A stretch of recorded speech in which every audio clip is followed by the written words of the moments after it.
o suicídio e a loucura. 14. A calma e a resignação, auridas na maneira de encarar a vida terrestre e na fé no futuro, dão ao espírito uma serenidade que é o melhor preservativo contra a loucura e o suicídio. Com efeito, é certo que a maioria dos casos de loucura são devidos à comoção produzida pelas vicissitudes que o homem não tem força de suportar. Se, pois, pela maneira que o Espiritismo o faz encarar as coisas deste mundo, ele recebe com indiferença, com alegria mesmo, os reveses e as decepções que o desesperariam em outras circunstâncias, é evidente que essa força, que o coloca acima dos acontecimentos, preserva sua razão dos abalos que, sem ela, o sacudiriam. 15. Ocorre o mesmo com o suicídio. Excluídos aqueles que se efetuam no estado de embriaguez e de loucura, e que podemos chamar inconscientes, é certo que, quaisquer que sejam os motivos particulares, tem sempre por causa um descontentamento. Ora, aquele que está certo de não ser infeliz senão por um dia, e de serem melhores os dias seguintes, tem facilmente paciência. Ele só se desespera se não vê termo para seus sofrimentos. Que é, pois, a vida humana em relação à eternidade, senão bem menos que um dia? Mas para aquele que não crê na eternidade, que crê que tudo nele se acaba com a vida, se está oprimido pelo desgosto e pelo infortúnio, não vê seu termo senão na morte. Não esperando nada, acha muito natural, muito lógico mesmo, abreviar suas misérias pelo suicídio. 16. A incredulidade, a simples dúvida sobre o futuro, as ideias materialistas, numa palavra, são os maiores excitantes ao suicídio. Elas dão a covardia moral. Quando se vê em homens de ciência se apoiarem sobre a autoridade do seu saber para procurarem provar aos seus ouvintes ou aos seus leitores que eles nada têm a esperar depois da morte, não os conduzem a essa consequência de que, se são infelizes, nada têm melhor a fazer do que se matar? Que lhes poderiam dizer para disso desviá-los? Que compensação poderiam lhes oferecer? Que esperança poderiam lhes dar? Nenhuma coisa senão o nada.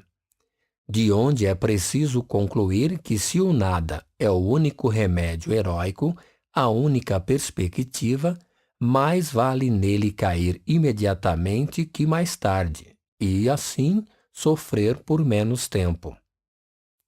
A propagação das ideias materialistas é, pois, o veneno que inocula em um grande número de pessoas o pensamento do suicídio, e aqueles que se fazem seus apóstolos assumem sobre si uma terrível responsabilidade. Com o Espiritismo, não sendo mais permitida a dúvida, o aspecto da vida muda. O crente sabe que a vida se prolonga indefinidamente além do túmulo, mas em outras condições. Daí a paciência e a resignação que o afastam naturalmente do pensamento do suicídio. Daí, numa palavra, a coragem moral. 17. O Espiritismo tem ainda, sob esse aspecto, um outro resultado também positivo e talvez mais determinante. Ele nos mostra os próprios suicidas vindo revelar sua posição infeliz e provar que ninguém viola impunemente a lei de Deus, que proíbe ao homem abreviar sua vida. Há entre os suicidas aqueles cujo sofrimento, por não ser senão temporário ao invés de eterno, não é menos terrível e de natureza a dar o que pensar a qualquer que fosse tentado a partir daqui antes da ordem de Deus. O espírita tem, pois, para contrabalançar a ideia do suicídio, vários motivos. A certeza de uma vida futura, na qual ele sabe que será tanto mais feliz quanto tenha sido mais infeliz e mais resignado na terra. A certeza de que, abreviando sua vida, alcança um resultado justamente contrário ao que esperava.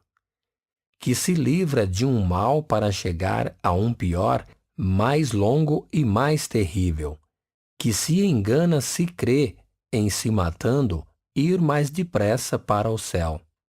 Que o suicídio é um obstáculo para que ele se reúna, no outro mundo, aos objetos das suas afeições que esperava ali reencontrar. De onde a consequência de que o suicídio, não lhe dando senão decepções, está contra os seus próprios interesses. Igualmente, o número dos suicídios impedidos pelo Espiritismo é considerável e pode-se disso concluir que, quando todo mundo for espírita, não haverá mais suicídios conscientes. Comparando-se, pois, os resultados das doutrinas materialista e espírita, sob o único ponto de vista do suicídio, vemos que a lógica de uma a ele conduz, enquanto que a lógica da outra dele desvia, o que está confirmado pela experiência.